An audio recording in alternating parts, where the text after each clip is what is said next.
The development of the Russian-Belarusian regional aircraft LMS-192 Osvey has come under renewed scrutiny following remarks by State Secretary of the Union State Sergei Glazyev. He stated that the aircraft should be finished within the next couple of years. However, his statement was not just an update. It reflected clear frustration with delays in a program that, in his view, should already have been completed. At the heart of the issue lies a contradiction. How is it possible for a country with decades of aviation expertise to struggle to produce a relatively small 19-seat regional aircraft? To understand this, we need to look at the project itself and how its timelines have evolved. The LMS-192 Osvey is a 19-seat twin-engine turboprop aircraft designed specifically for regional and local routes, especially in remote and difficult-to-access areas. It is part of a cooperative effort between Russia and Belarus to replace aging aircraft that have long served rural and low-density routes while also restoring regional connectivity. Initially, there was a strong sense of optimism. Belarusian officials suggested the aircraft could be ready by 2026, with the first prototype expected around that time. However, later projections from Russian aviation authorities pointed to a longer timeline, with certification likely between 2027 and 2029.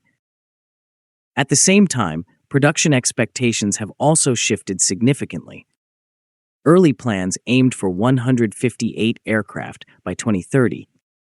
More recent estimates have reduced this number sharply, reflecting both delays and broader challenges facing regional aviation. This growing gap between expectations and reality is exactly what triggered Glazyev's frustration. As highlighted by Altitude Addicts, his remarks capture a deeper concern about lost momentum in an area where the Soviet Union once excelled. He stated clearly that he does not understand why deadlines are being pushed back. According to him, prototypes existed in the Soviet Union and in Russia, and research and development have been ongoing for around 20 years. The work is still progressing, and in his view, it should be completed within the next couple of years because a significant foundation already exists. His argument is based on a simple assumption. The core problem has already been solved in the past. From his perspective, the Soviet Union, and later Russia, had already developed aircraft capable of performing exactly the role Osvey is meant to fulfill. This leads to an important question. What exactly does he mean by prototypes? The answer is not as straightforward as it may seem. There is no evidence that the LMS-192 Osvey is a direct continuation of any single Soviet aircraft. It is not simply a modernized version of an older design, nor is it a replica of a specific model. Instead, it is a new aircraft shaped by decades of accumulated experience in building light regional transports. So when Glazyev refers to prototypes, he is speaking in a broader, collective sense. He is pointing to an entire ecosystem of Soviet and post-Soviet aviation development rather than one specific predecessor. To fully grasp this, we need to look back at the Soviet foundation that established this capability. Aircraft like the Antonov An-28, developed in the 1970s, were designed specifically for remote operations. They were rugged, high-wing, twin-turboprop aircraft capable of carrying around 15 to 19 passengers, operating from short, unpaved runways and functioning reliably in extreme conditions. These aircraft were built with a clear philosophy in mind. Durability, simplicity, and adaptability were prioritized over efficiency or comfort. The goal was not luxury, but accessibility, ensuring that even the most remote regions remained connected. From this perspective, Glazyev's argument becomes clearer. The Soviet Union had already demonstrated that such aircraft could be successfully designed, built, and operated. However, the story did not end there, and the post-Soviet period introduced a different reality. Russia increasingly relied on foreign-designed aircraft to fulfill this role. The most prominent example was the L-410 turbolet, a Czech-designed aircraft that became deeply integrated into Soviet and later Russian aviation. Despite not being a domestic design, it served as the backbone of regional air transport for decades. Its widespread use, including licensed production in Russia, effectively filled the gap left by declining domestic programs. But this dependence came with risks. As geopolitical tensions and sanctions disrupted access to foreign components and supply chains, the vulnerability of relying on external designs became clear. This created an urgent need for a fully domestic replacement, which is where Osvey enters the picture.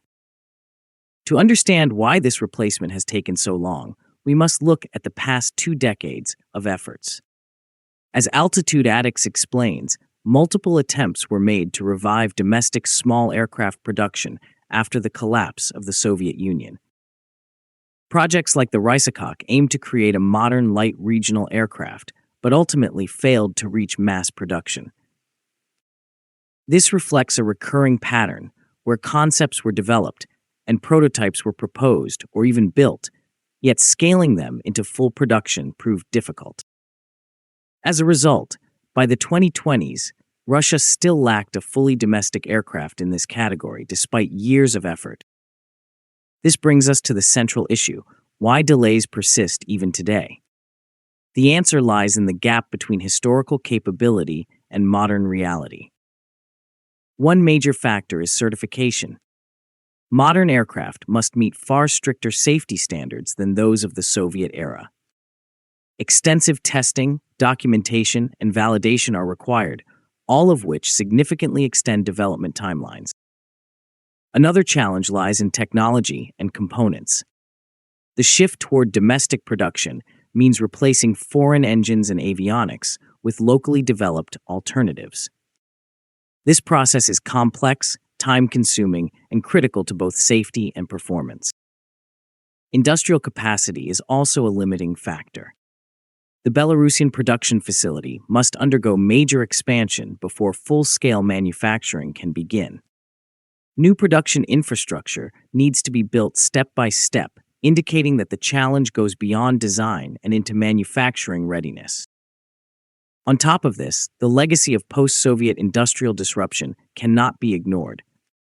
The collapse of the Soviet Union fragmented supply chains and weakened manufacturing capabilities. Rebuilding this ecosystem is a long-term process that extends far beyond a single aircraft project. This is where the divide between political expectations and engineering reality becomes clear. Glazyev's remarks emphasize past achievements and suggest that the necessary knowledge already exists, making delays seem unjustified. However, as Altitude Addicts highlights, the modern context is fundamentally different. Today's aircraft must meet new standards, operate within new economic conditions, and rely on newly developed domestic systems. The Osvey is not simply a revival of an old aircraft. It is an attempt to create a modern, certified, and fully domestic platform under entirely new constraints. Looking at the bigger picture, the Osvey program is part of a broader effort to rebuild regional aviation. Alongside other initiatives, it aims to restore connectivity to remote regions that have gradually lost regular air services. Yet the revised timelines and reduced production targets suggest that this revival will take time. The challenges faced by Osvey reflect deeper, systemic issues affecting the entire industry. In conclusion, the LMS-192 Osvey may appear simple on the surface. The concept of a rugged regional aircraft is not new, and it was successfully implemented decades ago. But the reality today is far more complex. Recreating that capability requires rebuilding industrial systems, developing new technologies, and adapting to modern standards. Glazyev's frustration captures one side of the story, the belief that past experience should make this easy.